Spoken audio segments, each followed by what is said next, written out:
So this video is 3 of 4, possibly 5, on conservative key thinkers for paper 3 political ideas. I say 4 or 5, I've not decided yet whether or not to look at Ayn Rand and Robert Nozick separately or together as thinkers of the new right. But this video is on Michael Oakeshott and his key text on being conservative, published in 1956. Now, Oakeshott is the key thinker for what we call one nation conservatism. However, this idea, this concept, didn't emerge with Oakeshott. You could go as far back as the previous century, the 19th century, and the politics of Benjamin Disraeli, Conservative Prime Minister, who talked about the need to make one nation from what he defined as two nations. And that is the idea that the wealthy, those with power and authority and a stake in the economy, should do what they can within reason to improve the lot of those less fortunate. Now, Oakeshott is our one nation conservative when it comes to key thinkers. However, for Oakeshott, before we move on to how he looks at those key concepts, those 4 key concepts of human nature, society, state and economy, we must first of all look at, for Oakeshott, what it means to be a conservative. Now, for Oakeshott, to be a conservative wasn't a philosophy, it was a disposition. It was a way of life. And this quote that of his is not as well quoted as Hobbes and the solitary, poor, nasty, brutish and short, but this is a really good way to summarise the views of Oakeshott and what he believes it means to be a conservative. He says that to be a conservative is to prefer the familiar to the unknown, the tried to the untried, fact to mystery, the actual to the possible, the limited to the unbounded, the near to the distant, the sufficient to the superabundant, the convenient to the perfect, present laughter to utopian bliss. So for Oakeshott, and much like Burke, conservatism is based on history, tradition and empiricism. What has worked in the past is what will work now, is what will work in the future. And there may be a need for gradual change over time. So for conservatives, it is not a rejection of change, but rather an admission that it should be slow and gradual. For Oakeshott, there are a lot of similarities to how Burke seemed to value tradition and history. But there's also this idea of a rejection of the untried, the untested. And if we look at when Oakeshott was writing in the 1950s, if we look at the context of Britain at that time, so continentally there is a Cold War between the capitalist United States and communist Soviet Union. We've got conflicts at this point in Korea over the status of those two worldviews, and there will be future conflicts, so-called proxy wars, certainly in Vietnam, but also conflict in Cuba, Afghanistan. And so what we're seeing is that the two world superpowers coming head-to-head in conflict with one another. In Britain, set amongst that context of that superpower Cold War conflict, is the so-called post-war consensus politics. In the 1940s, we get the establishment of a welfare state under New Labour. And when the Conservatives come back to power in the 1950s, there is a general acceptance that the continuation of these things is right for society. Because for Oakeshott, it would be radical change to remove the welfare state that has already been established. And so here's the ironic thing is that it all of a sudden it appears to be conservative to begin to respect and protect what was just 10 years ago quite a radical change by a progressive, forward-thinking, reforming Labour post-war government. But all of a sudden it becomes a conservative idea to protect that. And those conservatives who respect the growing welfare state and institutions like the NHS and a mixed managed economy, those conservatives become known as one nation conservatives. And we're going to look at how Oakeshott, in a sense, embodies that view and that strand of conservatism. So we'll start, as we've done in previous videos, with human nature, and Oakeshott has by this point rejected the concept of nasty, brutish and short as outlined by Hobbes, but instead says that humans in their nature are noisy, foolish and flawed. So yes, we are imperfect, and that is an area of agreement, but not to the extent that chaos will reign, as Hobbes outlined.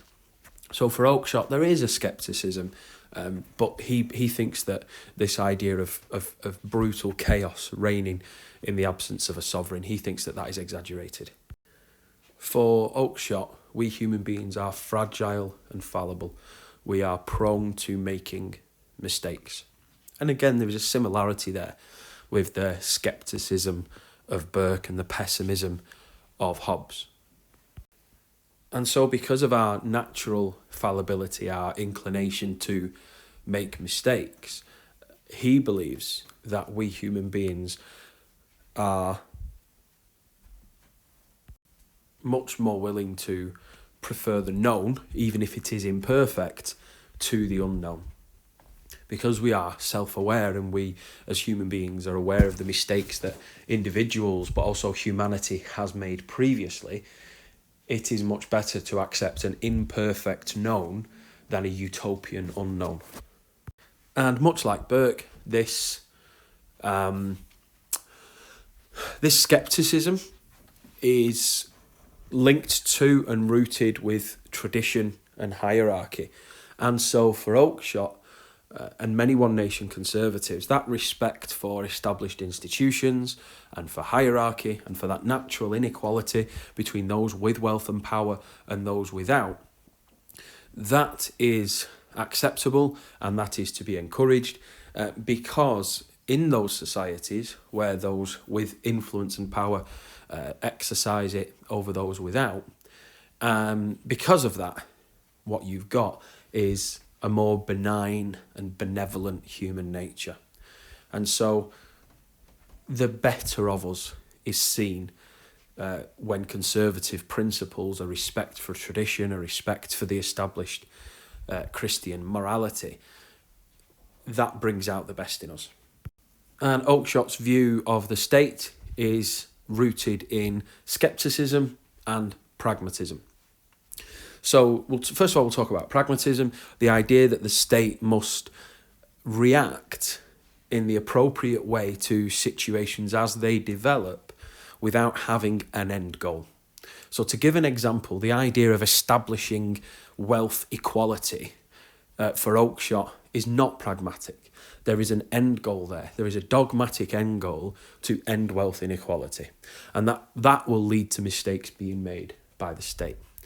So, pragmatism is the idea that the state must evolve and react to situations individually. He gives the metaphor of a ship, and the idea being that the state is the captain of the ship, and the state should not have a destination. It should not have a port in mind. It should not aim to go anywhere. The sea that the ship is sailing on is boundless.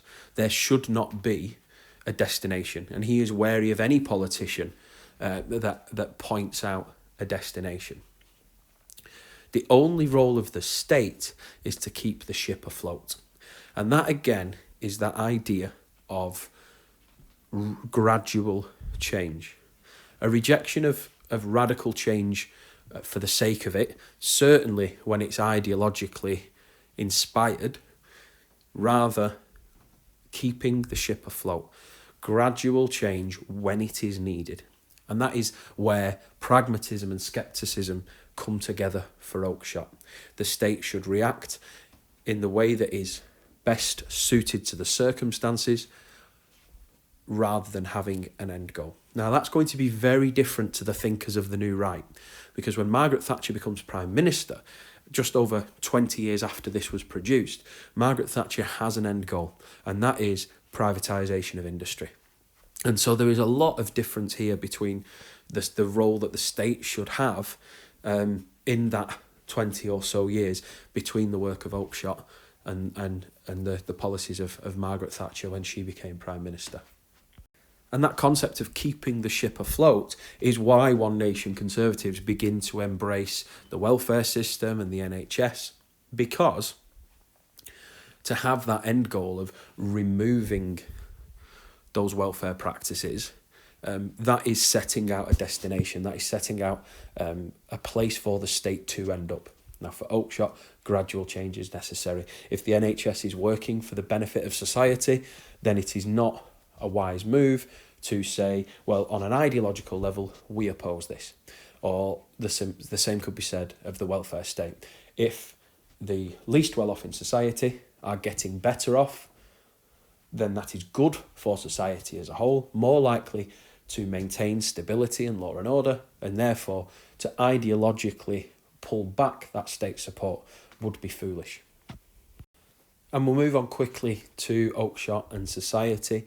Remember that for One Nation Conservatives, the idea is that those with wealth and power and those without have responsibilities and roles that each performs.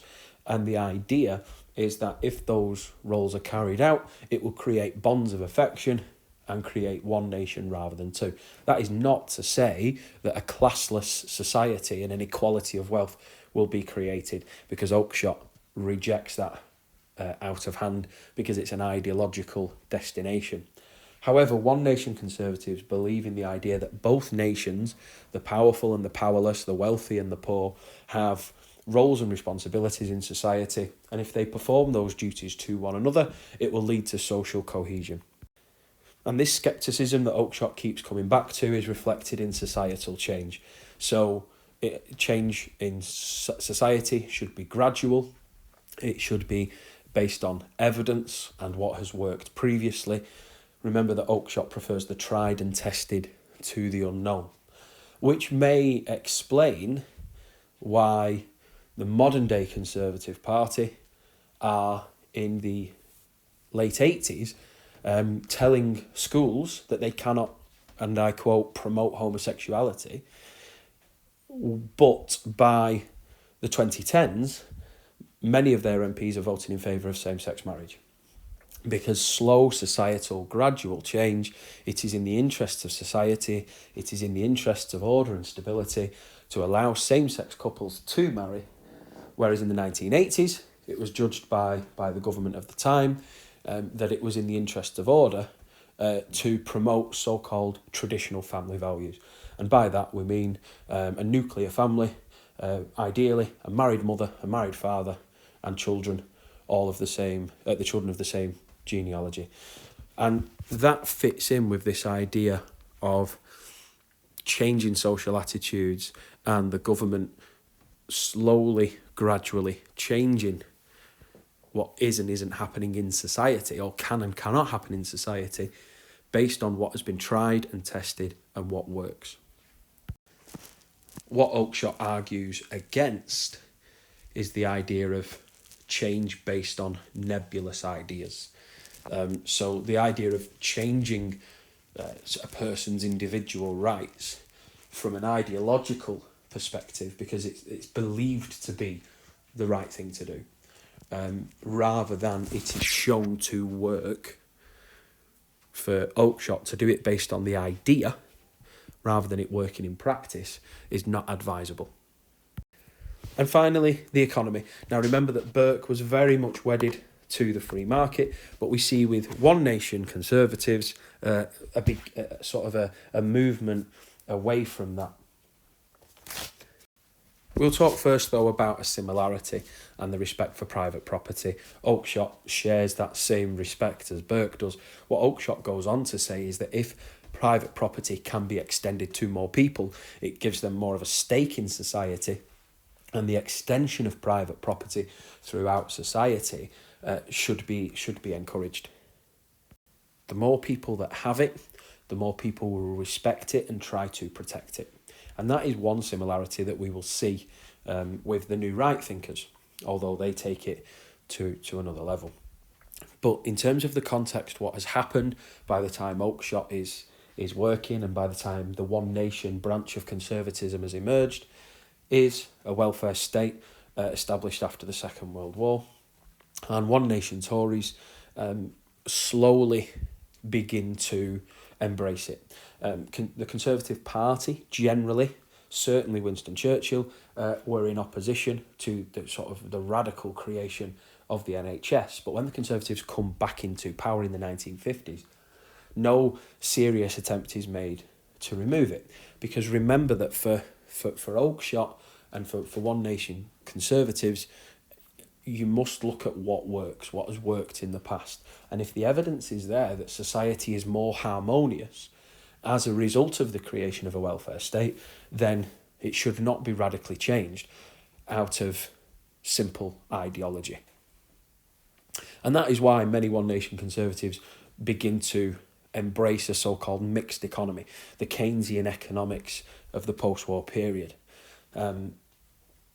That idea of a managed economy, responding to the economy when necessary, seems to fit with Oakeshott's view of the state, the idea of the captain of the ship trying to keep the ship afloat rather than searching for a destination, reacting to situations as they arise. So if it was proven to be necessary to reverse nationalisation, a government would do that.